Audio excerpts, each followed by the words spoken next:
I'm sorry, kiddo, I really am. You have a good soul. And I hate giving good people bad news.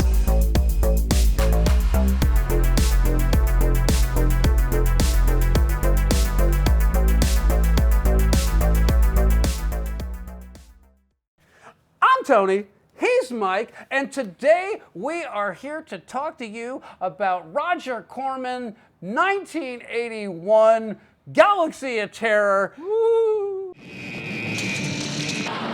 Hell has just been relocated. It orbits a burned-out star at the edge of the galaxy.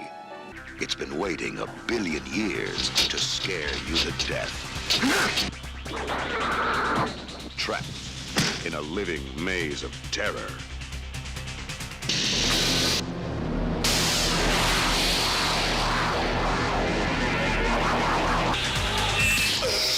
Galaxy of Terror. The ultimate horror in space. I kind of half-ass enjoy it. You're about to find out how much he dislikes it. But I'm gonna say this. This is quite possibly one of the most influential science fiction films ever made. To who? To what? Boy, you better clarify this statement. James Cameron, Okay. the James Cameron, was the production designer on this film. It shows. This There- was- there's money spent on this film. There wasn't. There was not. Actually, Well, wait, here we go. I got numbers for you. So the budget on this film was $1.8 million. Okay. Which is why there's so many has-beens in the cast, or like up-and-comers. Okay. So you got that going for you. Its box office was $4 million, which is actually fairly solid on that one. But Roger Corman likes things cheap and fast. Yeah. And so this was actually James Cameron's very first. This is 2 years before The Terminator. This is 5 years before Aliens. And so while a lot of people might watch this and think, Yeah, that but it's this, also 2 years after Alien, and 4 years after Star Wars. So there's that. yeah, there is that. There is that. But don't let him try to bullshit you into thinking this is a good movie. I'm not trying to bullshit you. No. I am happy. Oh, I'm sorry. And a very influential film. It is an influential film. And it's an influential film in that they proved that you could make a decent, a good-looking sci-fi film on the cheap. And that's kind of a big deal. Because I was going to say, Alien was an $11 million film, and that was 2 years prior to this. Star Wars was an $11 million film, and that was 4 or 5 years before this. 76, I guess, would be when it was in production. So that all being said, Roger Corman upped his game, but he did it on the cheap. But if it had not been for the success of this film, James Cameron would not have got to do Terminator. He would not have got to do Aliens. He would not have got to do T2 and everything that came after that. He was also on Piranha. He was part of Piranha, Piranha too. 2, The Spawning. He was the second unit director on this film. So he was doing all the pickup shots and inserts, and he also came up with a lot of the effects as far as the aliens and the look and the set dressing, all that kind of stuff. So there was. He didn't have any money, but he knew how to make it work, which is why The Terminator winds up looking like a much more expensive film than it is a few years later. He knew what to do with that camera and how to set things up. Plus, I mean, honestly, shots of this film look very much the same as LV-426 in Aliens a few years later.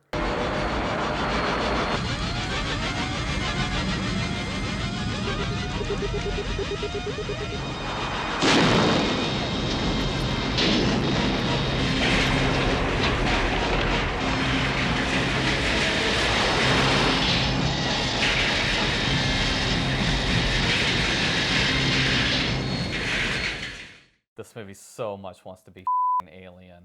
So it most definitely does, but at the same time, it influenced oh damn it, what is the movie with Sam Neill? Event Horizon. That actually the creators of Event Horizon were like, oh, Galaxy of Terror was the whole big thing. And just to tear into the plot of this one, there's nothing to the plot of this film.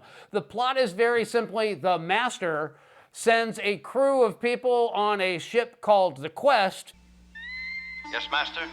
Put together a Class 3 ship with the normal exploratory and defense equipment. You will command the rescue mission. I will personally select the crew.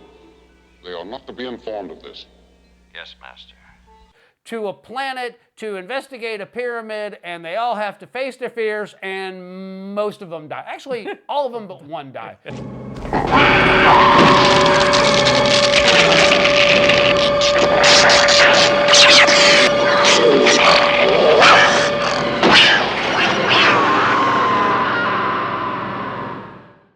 And at the end of it, you find out that he was actually just looking for a replacement. You already won the game.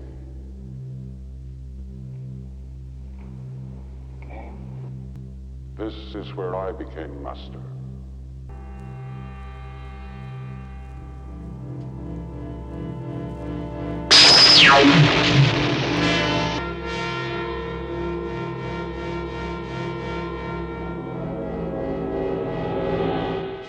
It was just a matter of you know what, dress for the job that you want. That's so that's it in a nutshell. Now, that being said, again, bare bones, but there's some interesting performances in here. No. The performances are interesting. The material that they're given is shit. But These characters are so unlikable. Let's get out of here. Wait a minute. It's like when cars... I said let's get out of Enough, here. Belon! Enough. What do you know of enough? When have you ever had enough? Just follow me.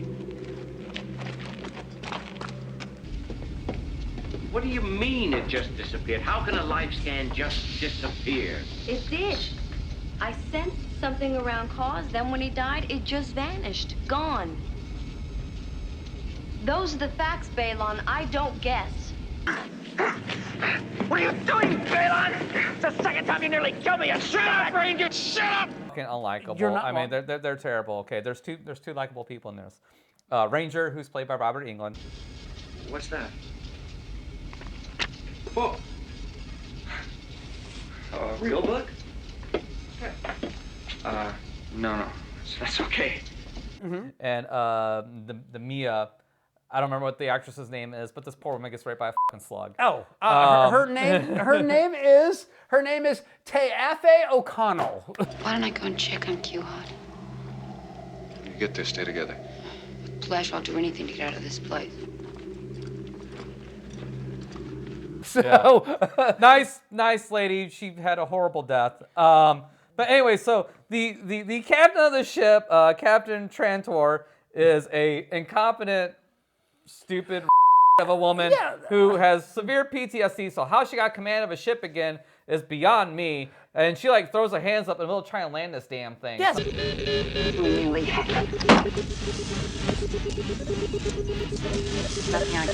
not just that. When they first are launching, like she doesn't like check to see if the crew is all strapped in or No. anything. She's just No, like, she just we're takes off. launching in 30 seconds. Crew, this is Trantor.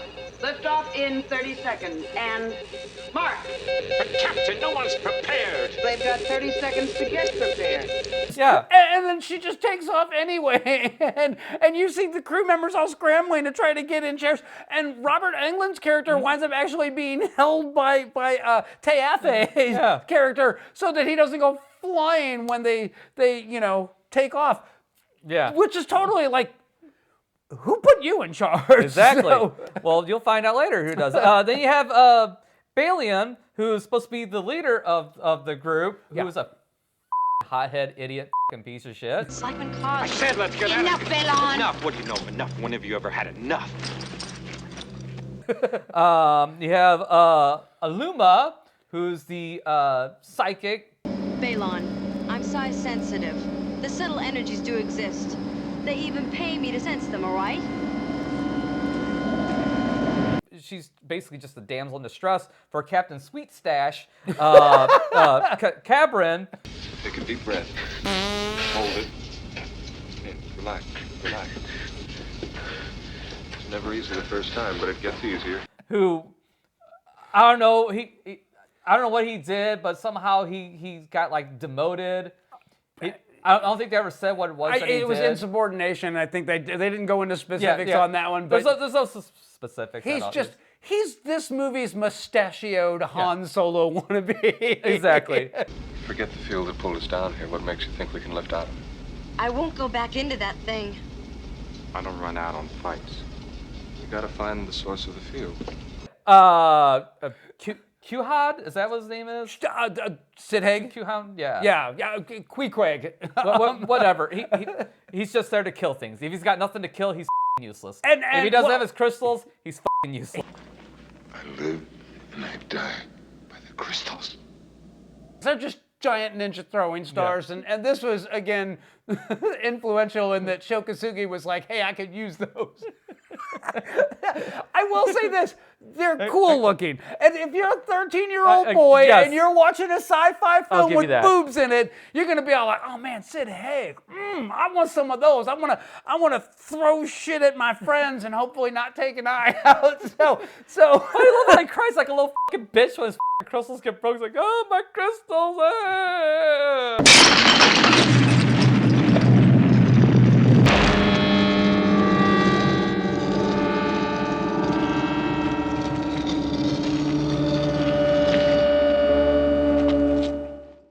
Do you know how far it is to get to a mall from there? I mean, come on. You know, you got to order that shit out of a back catalog of a comic book or like one of those martial arts magazines. No, you go to the nearest dirt mall and pick them up at the flea market. Now, this was the 80s. The ninja thing hadn't happened No, yet. that's when it's at its peak. That's when you can find ninja swords and stars all these long. I remember seeing that shit like when I was like 5. So you have him. You have Core, who's the cook. If it weren't so gruesome, it'd be fascinating. Yes, the human mind is still as dark as Morganthus, isn't it, sir? But is the Ash of the group, and then also the lead, the master, who's there to kind of actively sabotage and kind of get the whole trial thing in motion. Yes, absolutely. And then you have Kaz, who's the red shirt of the movie.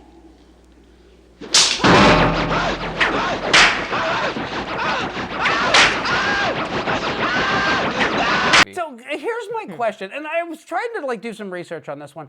How did they wind up with Erin Moran? How did Joni from Happy Days wind up in this film? Sometimes I wish I was like Balon. See him and shoot him. Cocaine's expensive. She needs some fucking money. So, all right. Because I don't think Joni and Chachi was a fucking hit. Well, we thought you might like to know that we decided not to get married. And she really effectively didn't do shit after Happy Days. Yeah, well, Happy Days, it was a hit for about a season, and then people kind of got over it really fast. So it's not that it made a star out of Scott Baio. He was so dreamy. And I think kind of by then, too, that whole 50s nostalgia thing was starting to wear off. Well, it started with American Graffiti, and then like Happy Days was done as kind of well, we can't do American Graffiti, the TV show, but we'll do Happy Days. Yeah. Then you had Grease, you had Sha Na Na. Yeah. You had all that shit that was going on. You had the goddamn Stray Cats. Yeah. You know, the music. So I think it just kind of ran its course. Yeah, it did. It most definitely ran its course. And the audience, I think, was just aging out on that one because, like, it was done at that particular point. But Erin Moran, she did okay with the material that she had. I wasn't, like, blown away. There's nowhere to go. I hate this place. I hate it. I hate it! Where the hell is he? Taaffe O'Connell is actually a better actress than her. Why don't I go and check on Q Hot? When you get there, stay together. With Flash, I'll do anything to get out of this place. And it's worth the price of admission. But I guess if you like tentacle porn. Funny story. No, there was no tentacles. It was a millipede. But semantics. Actually, apparently, according to the commentary on the Blu-ray, that is a body double for a lot of the nude shots. And apparently, it was originally submitted. It was a much more gratuitous scene.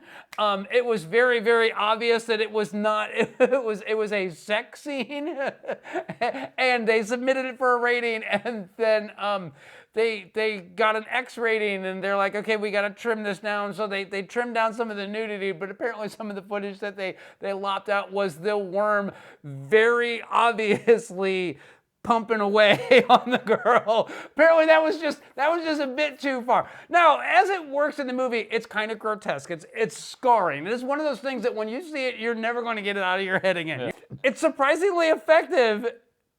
It's like in its creepy, context, yes. gross factor. Yeah. So there's that. The other thing, Sid Haig and his crystals, his crying crystals, when the crystals break, and then like he finds them again, and then one of them breaks off, and it goes under his skin and it's traveling up his arm. That's creepy. It's really it literally crawls underneath your skin. It worked. Yeah, it works. Yeah. It works. There are a lot of things in this movie that work, and some of the special effects are one of them. Some of the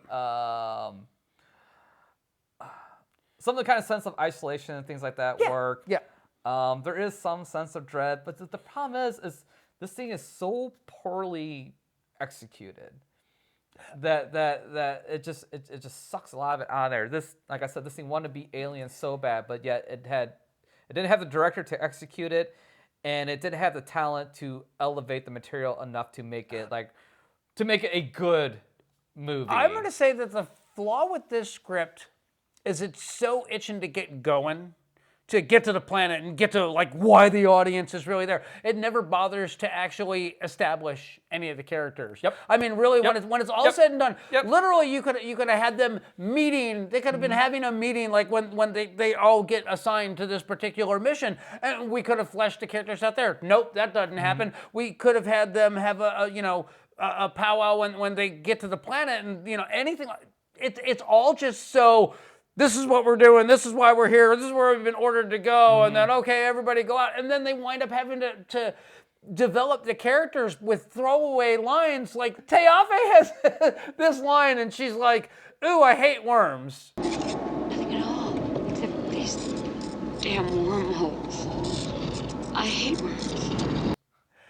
So naturally, that means she must be raped to death by a worm. Yeah. So there's that. And then, like it's all just so first draft. It all just kind of watches like that. And the sad part is there is potential for a really interesting movie. If the script was as good as the visuals, this could have been a classic film. It's a cult classic film. I'm not hating on this movie. I see the merits of this, but I'm just going to say that you have to admit it's a flawed film. That's the best I can do. That's mild. The other thing is that if they had fleshed out the characters early on, if they had got to like the 15 or 20 minute mark and we had a real sense of who all these characters are, because there's like a handful of them. Yeah, it's there's not a lot to work through. If we knew who any of these people are or what they were about or what their arc is, not just to like get on the ship and arrive at the planet and die, which I guess that's an arc. But why did she have to die? Why did they all have to die? But if we'd actually gotten any kind of depth, number one, the deaths would have had more impact. We would have actually felt bad for any of these characters if they were relatable. Yeah. Number two, it would have saved this film from its biggest flaw, and that is that third act that just seems to go on forever. You're waiting for shit to happen. The second act of this film is so heavy. It's so loaded with all the crew members that are getting off here and there, the creative ways that they figured out how to kill people. So, and kudos, that's the best part of the film. But when you get to the third act and there's just like the handful of them left, and then they have that whole thing with mustachioed Han Solo talking to who you find out the cook isn't really the cook, he's the master. And he's looking for a replacement because he put in his 2 weeks.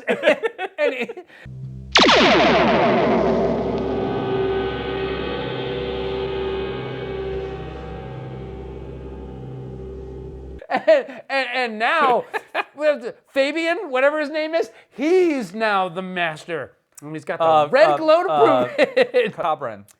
Cabron. That. Sweet, Mr. Sweet Stash. Mr. Sweet Stash. Ooh la la. Now, a lot of flavor saving in that baby. Tastes like Happy Days.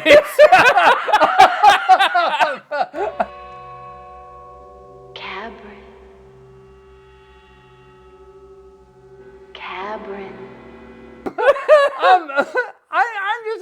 of this. Like I said, I see the merits of this film. I understand why it's one of Roger Corman's like standout films from that time. Because, I don't know why. He's got much better stuff than this. He does have better, but I mean, like I said, this visually, this is it's a good looking film. It's much better looking than what's.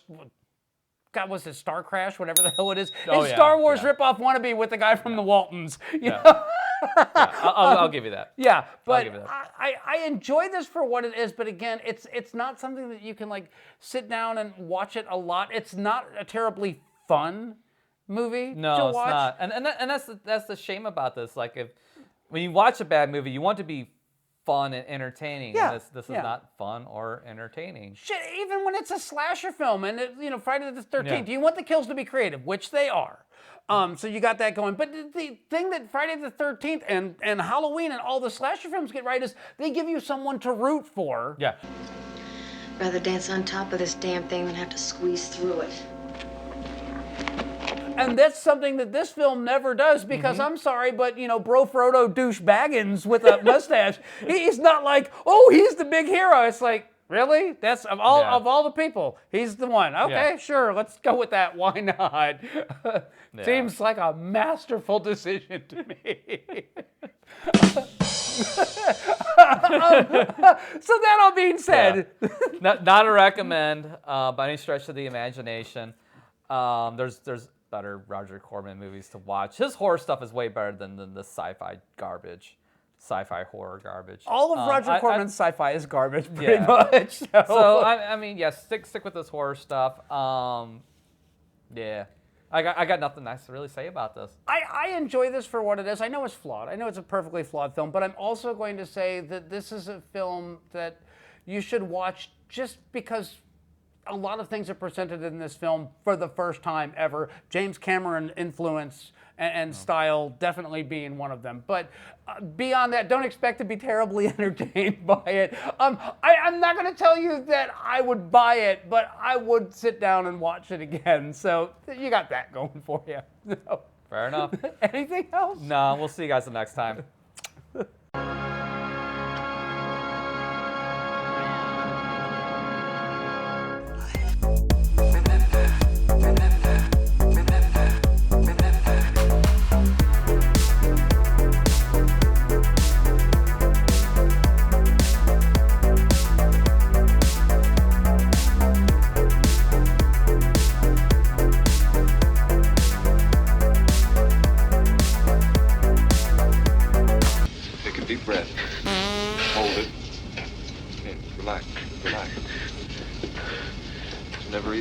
Time, but it gets easier.